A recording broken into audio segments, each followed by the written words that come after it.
Hello and welcome. My name is Kellen Ness, and I am here with the Sullivan Farm Program.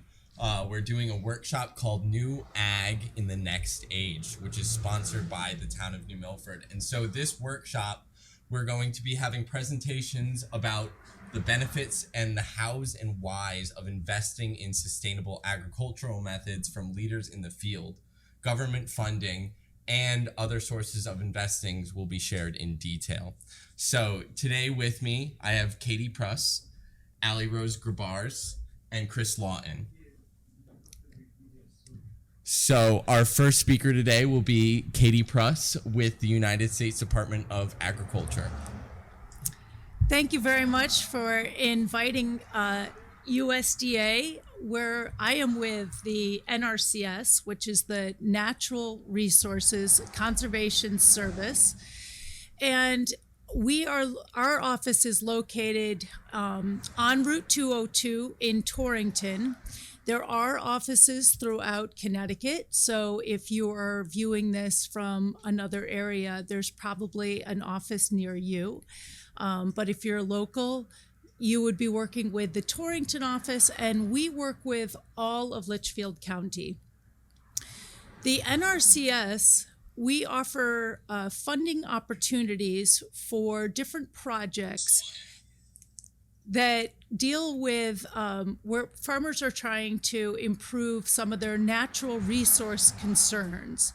And so if a farmer, for example, has a soil erosion issue that they would like to address, then one, we do technical assistance, but we also have funding, which I'll talk a little bit about the different sources in a second, but we offer funding to help install practices to address soil issues, water issues, air quality issues, animal, plants, some energy issues, and some different human resource issues. So we have a lot of different natural resources that we are interested in working with producers to help them improve their farms, make them more efficient, make them a little bit healthier and more sustainable. Our funding comes from Congress through the Farm Bill. We receive funding, and we have a number of different programs. So unfortunately, when you start working with the government, we seem to talk in acronyms all the time. And when you're working with us, we get caught up and you have to say, what does that mean? So I'll try and do my best to remember to say, we have Eqip, which stands for Environmental Quality Incentive Program. And through Eqip, we are able to do a lot of different programs and a lot of different fundings, working with cropland, forest land, pasture land, and we are working with urban agriculture. So for people who have small farms and urban landscapes, we have programs for urban. We're starting to pick up more of our urban agriculture. And so for people who are interested, hopefully there's someone out there that has small farms and says, what about us? We're interested in working with you as well. We have another program, which is called AMA, or Agricultural Management Assistance. That's generally oriented towards people who are interested in doing irrigation practices and need assistance with irrigation.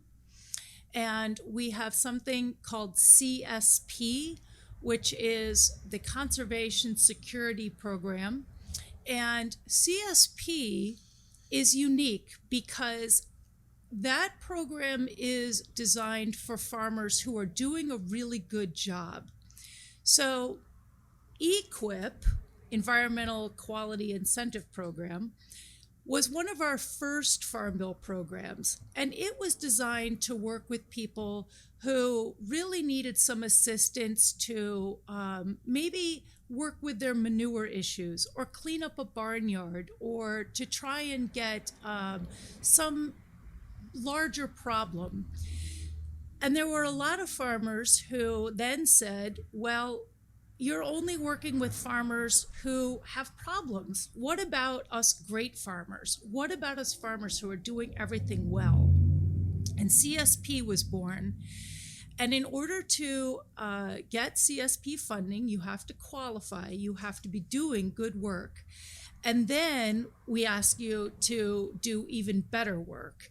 And that is a 5-year funding program. It's unique because we offer a base payment so you know upfront what you're going to get for 5 years. And we are working with farmers who are doing a really good job. So there's a lot of farms out there who we can work with and say thank you and work with CSP.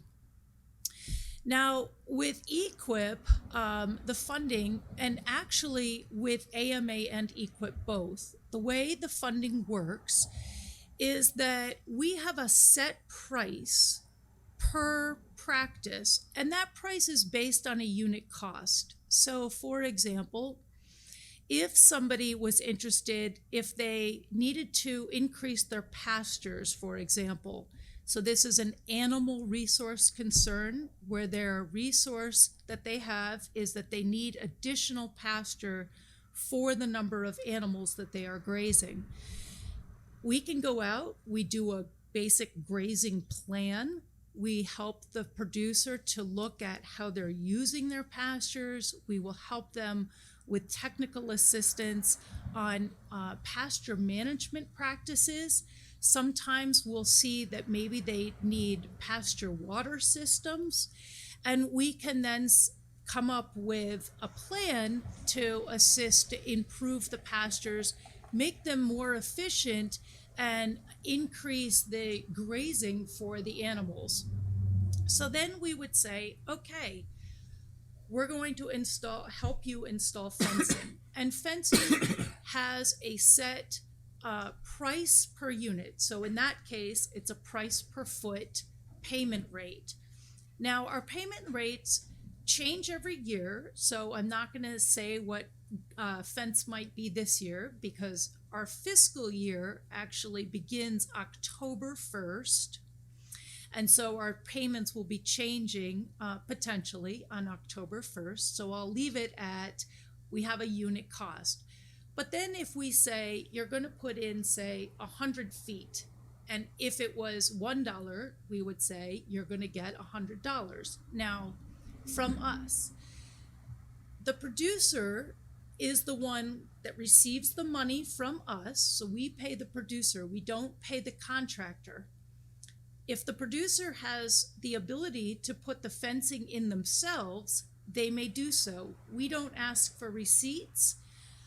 We're not paying a percentage, but we do have standards and specifications, and the work has to be done to particular standards and specifications because the money that we are using is taxpayer dollars.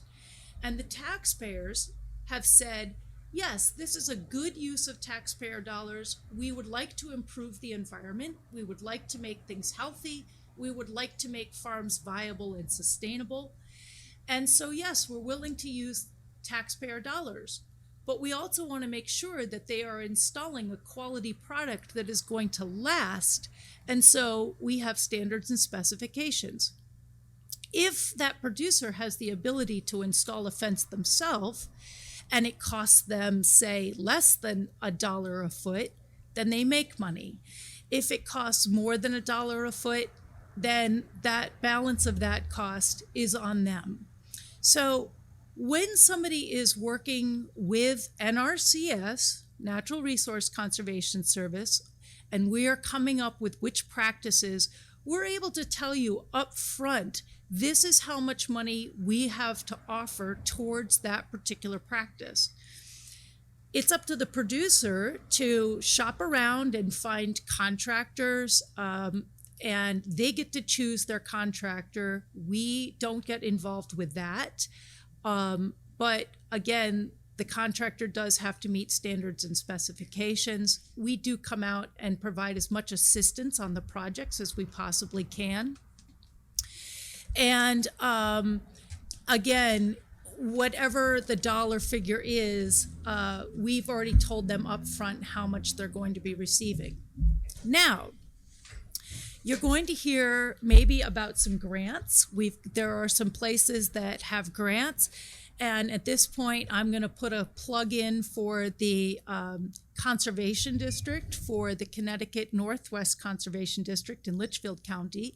They work with grants, and farmers are able to work with them for grant money. But Farm Bill money and NRCS, we don't have grants. The money and what we call our programs are contracts. And the difference is that the money that is received is taxable income. So the producer does receive a 1099 at the end of the year based on the amount of money received that year, and it is taxable. And that's a big difference between a grant and a contract. And also, with a contract, we do have rules that say, yes, you will meet our standards and specifications. Yes, you will follow the contracting rules. And it is a contract, so it's not along the lines of, I decided not to do that. We give you plenty of outs before you sign the contract. And we're not regulatory. We are not a regulatory agency. Our agency is here for providing assistance, both technical and financial. And we love to get out and we love to work with farms.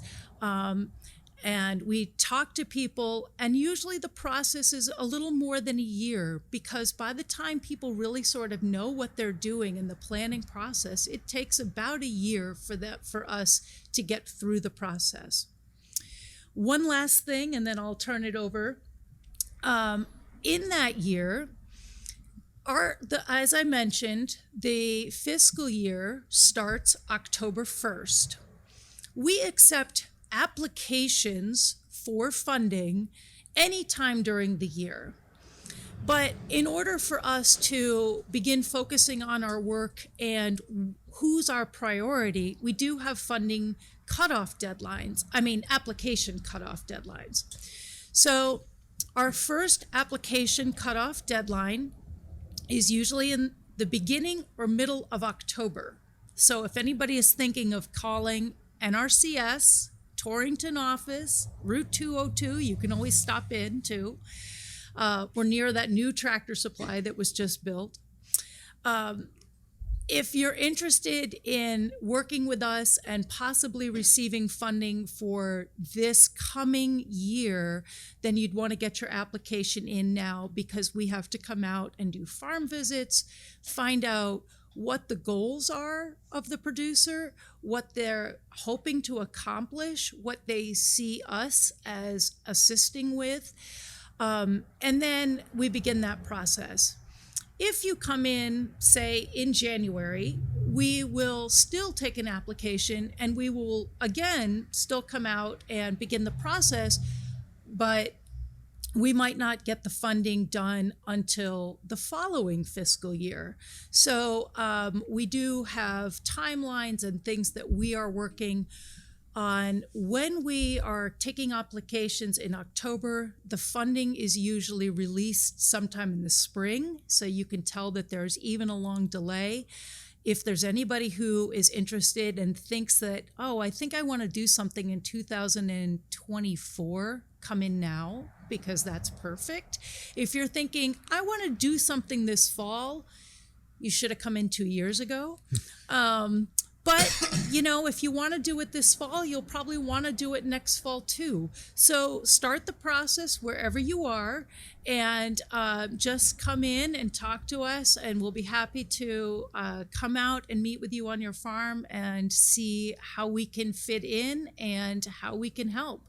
And I just thought of one more funding thing, and that is that we also do ag land preservation through the Farmland Trust. We work with the Department of Agriculture on that, and farms that are interested in preservation do need to have sponsoring agencies such as land trusts, but we do offer easements and other kinds of long-term agricultural easements. And so you can always come in and talk to us about that process. That is also a process, and that does take quite a while because it's very involved. But I will leave it there. And thank you very much for inviting NRCS. And we're glad to be part of talking about new farm sustainability and how we might be able to assist. Thank you, Cadie. The work that you do is definitely super important to keep farms going and to keep everything. I'd like to introduce our fourth speaker of the night, Dan Carr. He's an outreach and technical assistant manager at the Berkshire Ag Ventures. But we'll be right back while AliRose gets her presentation set up.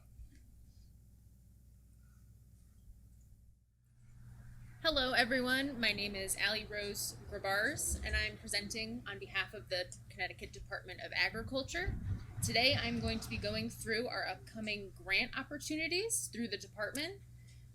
As I go through, this will be very brief about each grant program. Feel free to check out our website, www.ctgrown.gov/grants, and you'll be connected to a lot more information on all of these programs. So before I start, as I mentioned, all of our grants are visible on our grants portal. Something to keep in mind when you're thinking about applying for one of our grants is that our grants are reimbursement grants, which means that for most of our grant programs, when you apply and you're awarded a grant, you will not see that grant award or that funding until your project is completed. So that is definitely something to keep in mind. We understand that, depending on the scale of your project, it can be a huge financial undertaking, but our grants are reimbursement. Some do offer a 50% advance of the grant award, but most are reimbursement, which means that you'll sign an agreement with the state of Connecticut, you'll complete your requirements or your scope of work that is outlined, and then once the project is completed, you'll submit a final report, and then I'll be able to process your payment and you'll receive your check or direct deposit. Another thing to keep in mind about your financial contribution when you are awarded one of these grants is that most of our grant programs do have a cash match requirement. This can be between 50%, 40%, 25%. Some do not require a cash match percentage, but that is definitely something to keep in mind before you even apply for a grant. You should, completely understand how much money am I going to be putting into this and what am I going to be reimbursed with at the end, or what am I required to contribute on my behalf in addition to the grant award. And as we always say, farms should be in good standing with the Department of Agriculture, state and federal requirements. All things to keep in mind before you even apply. So the first grant I'm going to talk about is our Farm Transition Grant. This grant is very popular. It's very competitive. It is open to Connecticut farmers or agricultural cooperatives.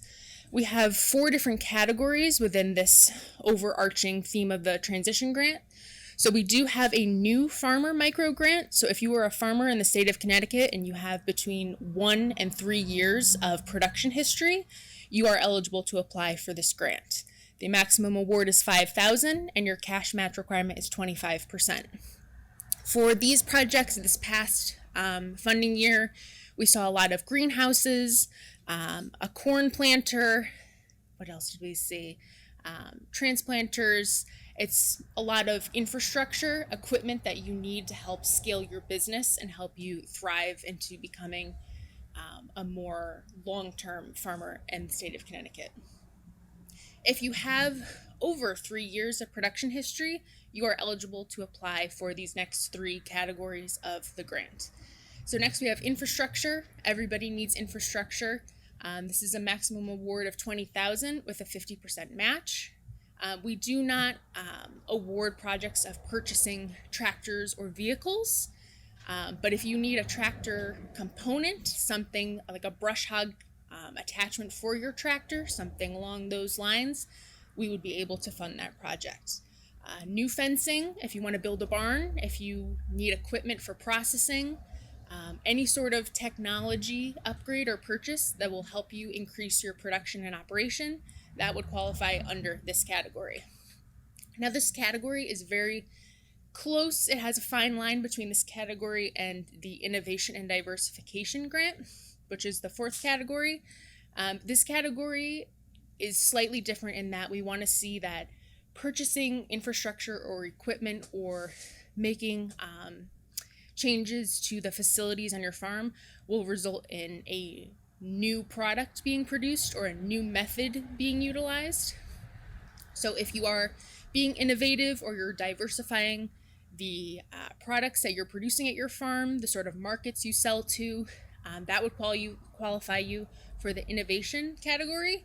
And this has the largest maximum award of just under $50,000. But again, it does have a 50% match, something to keep in mind. The research and development category has a $25,000 maximum award.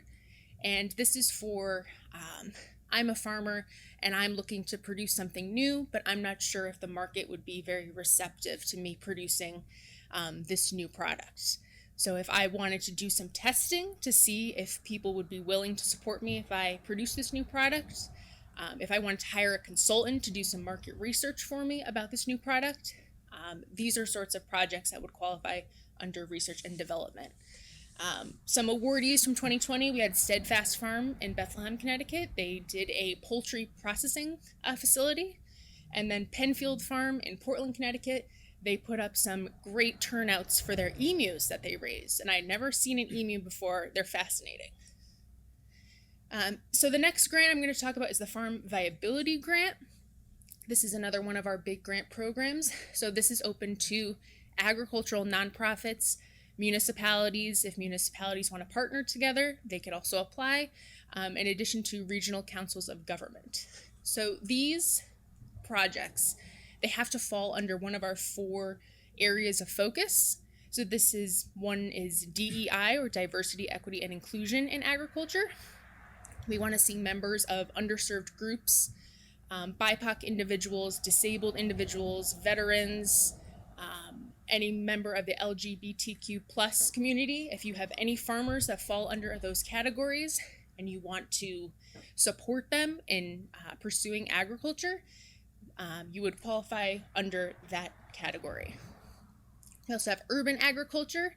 If you're an urban area, an urban municipality, and you're looking to support any farmers in your town, in your city, help them work around, get some equipment for their urban agriculture projects, you would qualify under urban agriculture. Our next category is the food supply chain. So this would be, I'm a municipality and I want to make kitchen space available for my farmers to utilize to be able to process their produce or make value-added products. Then you would apply for the food supply chain category. And last is our Farmland Accessibility category. For this, you could be a land trust, you could be a town or a nonprofit, and you're looking to get new farmers involved in agriculture, or you're able to make farmland more accessible to new farmers. If you're a municipality and you have farmland that's not being utilized, not being worked, and you want to make that available to new farmers or even established farmers who want to expand their operations, and you want to do that through purchasing equipment and making it ready to be usable for these new farmers, that is another method that you could apply under Farmland Accessibility. We have a lot of our applicants to this are nonprofits. Nourish Bridgeport just got an award last year for their indoor hydroponic farm. Gather New Haven, they also got a grant to get an outdoor walk-in cooler for their facility. So the range of projects, it can vary a lot, but the main thing to keep in mind is that your project needs to fall under one of these 4 areas of focus.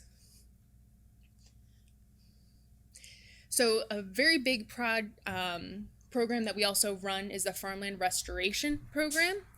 So if you're a farmer and you have an area of your property that you used to work, you never worked, you'd like to get into production of food for either humans or livestock, and you need to acquire a brush hog, or you need to remove invasive species, you need to put up wildlife fencing. Those sorts of projects would fall under farmland restoration. This category is all about bringing farmland back into production. So things like digging wells, installing fences, conducting soil amendments, installing irrigation. These projects will all fall under restoration. Now, some of these do sort of double dip with the farm transition grant. If you were looking to install a well, you could do that through transition as well. But it's key to think about which grant you more closely fall under. I mean, you can apply for both and see which one you get. I would always suggest, apply anyways. Who knows? Something to keep in mind for restoration is that the maximum award is $20,000. Now, if you are a municipality that is looking to get land back into production, your match percent is 10%. If you're a private landowner, then your match is 50%. So the specialty crop block grant, which is opening hopefully in January of next year, so something to keep in mind. It's for conducting any sort of project that enhances the competitiveness of specialty crops. So this could be conducting some sort of marketing campaign to increase the sale, get people more aware of specialty crops that are for sale, getting them more marketable. I believe the Yukon just received one last year for their farm to school program, trying to get more schools in the state to participate in farm to school programs with the lunch in the school programs. This is sort of a pass-through, so it's a funding program through the USDA that we administer, so the USDA does have final say about the acceptance of these projects. Right now, our funding priorities are, again, value-added processing. Processing both produce and protein is very high on our priority awarding list right now because in Connecticut, there are not a lot of options for that. So if you have a project related to getting some sort of processing facility established, your project would be very competitive. And as well as adapting to climate change to strengthen Connecticut food production, research and development on controlled agricultural production systems, and improving food security and or food safety. So this grant has a very large maximum award, but the eligible applicants are universities or colleges, municipalities, nonprofits, state agencies, and regional councils of government. The Organic Cost Share program is going on right now. This is a program, another pass-through from the USDA, so we were awarded funds that will be reimbursed to organic producers in the state of Connecticut. We can reimburse 50% of your organic certification costs per scope of your certification. There are 4 scopes: crops, wild crops, livestock, and processing or handling. So if you are an organic producer in the state of Connecticut and you are certified through the USDA, you should go to our website and make sure that you apply to be reimbursed for 50% of those costs. And the application period for this will be open through October 3rd. So you have some time to check out our website, email me any questions if you have them, and make sure you get reimbursed for those costs. So the CT Grown for CT Kids grant is one of our newest grant programs, and this should be opening up right around the corner. We're estimating for the guidance to be released later this month, with the application period closing in November. So this grant, to apply, you should be a Board of Education, a daycare center, somewhere where you have children who are receiving food. This can also include group childcare homes, family childcare homes, or you could be an organization that's going to be assisting in the development of a farm-to-school lunch program and partnering with a Connecticut public school and Connecticut farms. So the maximum award for this is $24,999. There are many grant categories for this grant program as well: infrastructure, experiential learning, farm to school planning, and pilot CT grown purchasing program. So for infrastructure, this would be schools don't have enough walk-in coolers to store the amount of produce they need to be able to incorporate that Connecticut grown produce in their lunch program. So those schools would be eligible to purchase another walk-in cooler.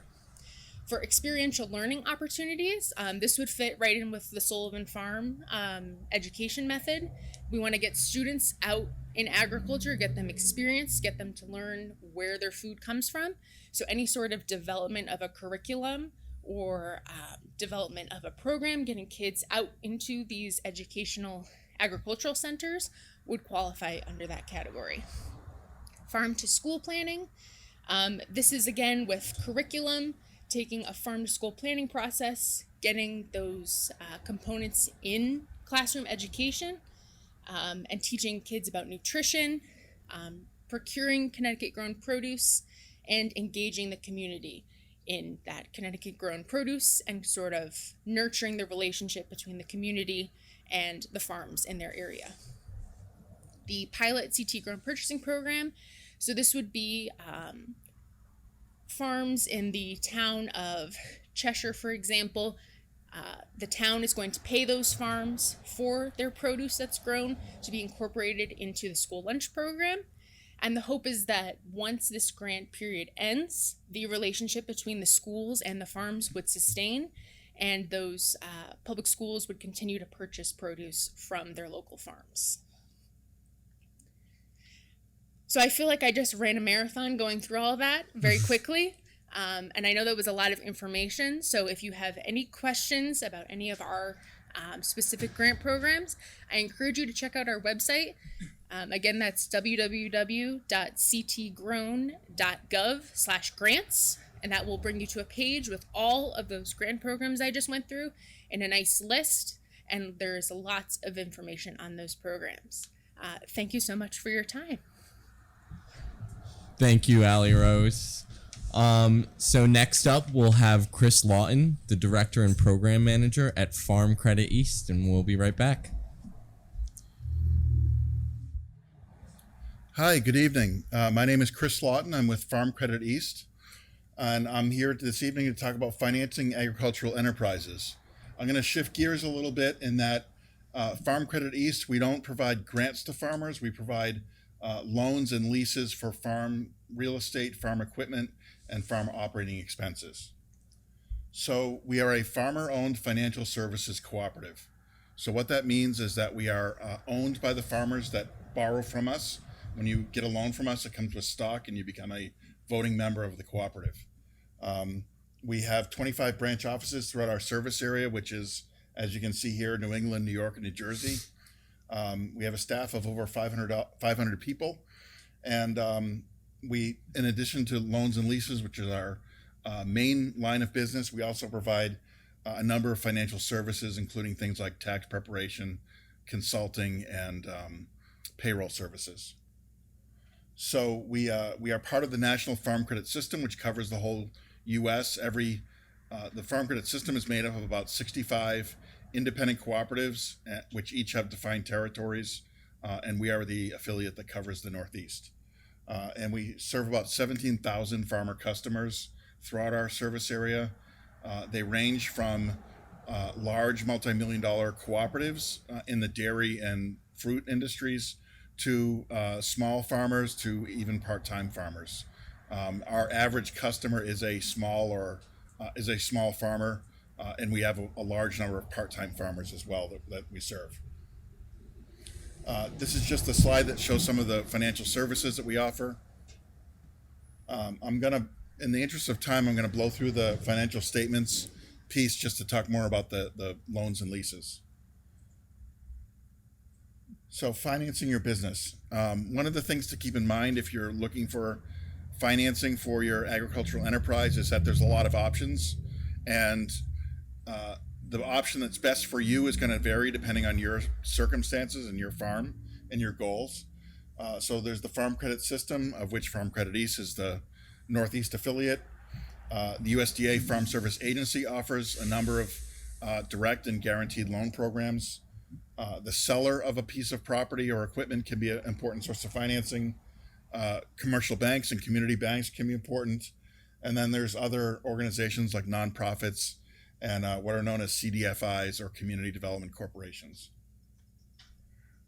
When you go to any lender, really, including Farm Credit East, to apply for credit, they're going to want to consider that based on what we call the 5 C's of credit, which is, in brief, character, capacity, collateral, capital, and conditions. And I'll just go through them very quickly. Character is essentially your performance on loans that you've received in the past and your repayment record of those. Capacity is your capacity to repay. For Farm Credit East, that's our primary concern is, can you cash flow the loan payments? We don't want to put people in a situation where they're struggling to make their loan payments.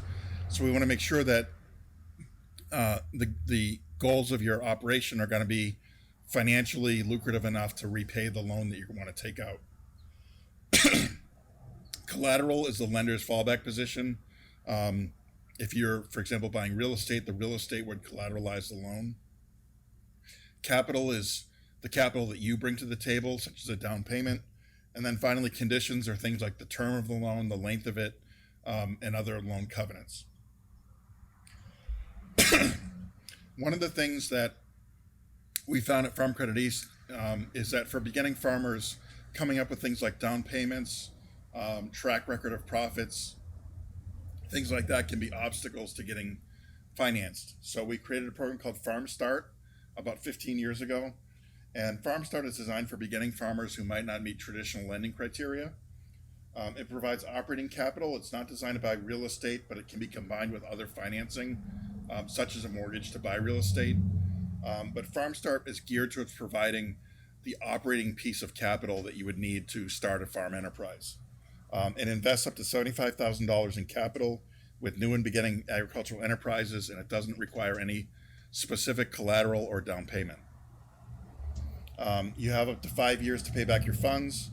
The rate is prime plus 2, and thanks to recent Fed action that is a little out of date there, I think it's now 6% or 6.25%. But the idea is that we saw a lot of beginning farmers putting these type of expenses on things like credit cards or other high interest rate financing vehicles. So we wanted to provide an affordable way to finance a beginning farm enterprise. And importantly, it comes with a Farm Start advisor when you get a Farm Start investment. And you're expected to meet with that advisor twice a year. Could be in person, could be virtual. But basically meet with your Farm Start advisor and review the progress of your enterprise and be willing to make adjustments as needed, because nothing ever goes completely according to plan, least of all a startup ag enterprise. And we've done more than 300 investments to date, and we're pretty proud of the track record of Farm Start. So some notes on loans. If you're seeking credit from Farm Credit East or another lender, some of these things can be pretty typical of most lenders. So for real estate financing, for mortgages of farmland, we typically can finance up to 80% of the appraised value of a property, which means that you would have to come up with a fairly substantial down payment. But depending on your qualifications, you could qualify for a Farm Service Agency down payment assistance loan, which can bring that down payment down to 5%. We offer terms up to 30 years. And one of the things that's noteworthy is that because you become a member of the cooperative, you receive dividends based on the profitability of the cooperative every year, and that helps reduce your effective interest rate.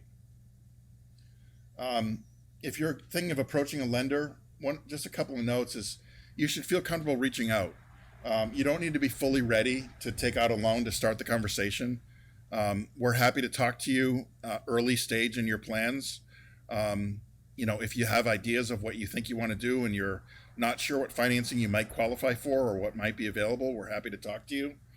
And if you're interested in starting a farm enterprise, you don't necessarily need to have a specific property identified. You can get a pre-assessment to determine your budget range of what you might want to start looking for. If you're going to approach a lender, a few documents that you'd want to prepare to seek financing just to see what you might qualify for are a balance sheet for your personal as well as for your farm business if you have one.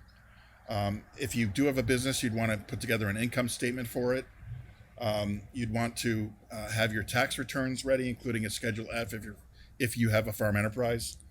And then you'd want to have a basic business plan with some forward-looking projections of what your cash flow is going to be. And that'll be important to determining what your loan repayment ability would be. And I'll just go through this real quickly, but basically our lending philosophy always has been and remains that we want to make what we call safe and sound loans, which basically means we want to make loans that are in the best interest of the cooperative as well as the farmer. And we want to avoid putting farmers in a situation where they take out credit they can't repay or otherwise sort of get in underwater. And so not every deal does work, but in many cases it does. And we pride ourselves on helping a lot of farmers get started and helping a lot of farmers grow and expand their farm businesses. And I guess that's it. I know I went through these things pretty quickly, but my email is on the screen as well as my phone number. And feel free to reach out to me if you have any further questions or just want to talk about farm financing options that might be available to you. So with that, I will turn it back over. Awesome. Thank you, Chris. His name is Dan Carr. He's an outreach and technical assistant manager at the Berkshire Ag Ventures. Berkshire Agriculture Ventures is a not-for-profit. It's based in Berkshire County, but we service farmers in Berkshire County, Massachusetts, Columbia County, and Dutchess County, New York, and all throughout Litchfield County. And I'm a farmer myself here in Litchfield County. And our basic mission is to support the local food economy. And we really focus on farm viability. I think our role comes through three main avenues: technical assistance, which can be quite broad, loans, and grants. So our technical assistance, as it would pertain to regenerative agriculture, and so actually it's kind of perfect that I'm going last after our first three speakers. One major way that we provide technical assistance is by helping with grant writing. In the last 2 years, we've helped a couple farmers with farm transition grants for the Connecticut Department of Agriculture. We've helped also with federal grants, and we offer free technical assistance in terms of our in-house technical assistance. We also help farmers with more complicated grants through third-party consultants, like, for example, a value-added producer grant through the Office of Rural Development. We might hire in a third-party consultant and cost share with the farmer on a 80-20 basis. Our technical assistance also, as it pertains to regenerative agriculture, has really made a big leap forward in the last year. We hired Ben Crockett, who is our climate smart agriculture program specialist. He's already getting out on farms and helping them to assess risks to their farms and helping them to adapt to climate risks. Also helping them to implement climate smart agriculture that helps to fight climate change. So that's a little bit of a window into technical assistance, but really our technical assistance can be quite broad, and I really encourage folks to reach out to us with their ideas, and then in terms of our loan program, I feel like, again, we really help fill the gap. We heard about a lot of reimbursable grants. A lot of our grants, or a lot of our loans, are bridge loans. If, for example, if you happen to get an Eqip grant from NRCS or a farm transitions grant, that's a reimbursable grant. We can help by offering a loan in the short term at a very low cost that's repaid when that grant comes through. We also have a federally backed loan program through the Office of Rural Development, the RMAP program, and that allows us to offer grants to farmers up to $65,000. But we also have a community revolving loan fund. So I would say sort of the niche we fill in the loan realm is flexibility and low cost. And then we have our grant program, which is a small grant program. And again, it's kind of filling the gap. There's oftentimes a match with a lot of these larger grants. And our grants tend to range between $3,000 and $5,000. So I can give a couple examples in the last few years. A dairy farmer actually in Litchfield County that does a lot of crop work. We offered them technical assistance and sort of coaching in writing a farm transitions grant. They wanted to buy a no-till drill and they wanted to do custom work on behalf of a lot of their neighboring farmers across the county. So we helped coach them through that. It was a $44,000 no-till drill. They received that grant from Connecticut Department of Agriculture. And then we matched we did a small match to the $22,000 that Connecticut Department of Agriculture offered. We added another $5,000. So we want to help fill the gaps there and help folks to implement climate smart agriculture or regenerative farming practices on their own farms. Another local example is a vegetable farmer that received a farm transitions grant to purchase a no-till drill as well as a roller crimper. And we matched that with a $5,000 grant. A good NRCS collaboration example is a farmer in Litchfield County that is a vegetable farmer primarily, but also has dairy goats, and they received assistance from NRCS to create a silvopasture chestnut planting plan for their farm on about 5 acres. And they got a really beautiful plan paid for by NRCS. And then we helped them to implement it. So we gave them a $5,000 grant to actually purchase the trees and the tubes and the irrigation that they needed to plant that. We also helped a farmer in Berkshire County do a large silvopasture planting this last year. Another NRCS collaboration in Berkshire County, a vegetable farmer that got an Eqip grant to put up a high tunnel. We added on to their Eqip grant. Well, first we gave them a bridge loan so that they could purchase the high tunnel equipment.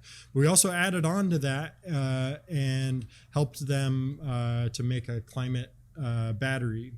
So actually use geothermal heating to heat that greenhouse.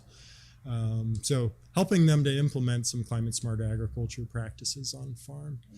I encourage people to check out our website, berkshireagventures.org, or you can reach out to me directly. My email is dan@berkshireagventures.org. So thank you. If you have any questions. Wonderful. Thank you so much, Dan. Thank you so much to all of you guys for coming out and speaking behalf. I'm sure a lot of farmers got some very useful information, and you'll probably be hearing from a bunch of people. Are there any questions that we want answered? Just one. Shall I just read it? Sure. Do you expect that funding for climate smart change will be robust? So the question is, do you expect funding for climate smart ag to be robust? I'm going to start answering that. The answer is yes. I do expect that the funding will be robust. We're just in the beginning phases of coming up with practices and different ways that we can address climate change. And, as Dan was saying, how do we both work with people with what they have now, and how do we work with them to make them resilient, or even to prevent things from the future? And we are coming up with a whole different suite of practices. We're coming up with funding sources, not getting too much into it, but sometimes when we have different fund pools even within our particular programs. And so I expect that climate is going to be its own fund pool.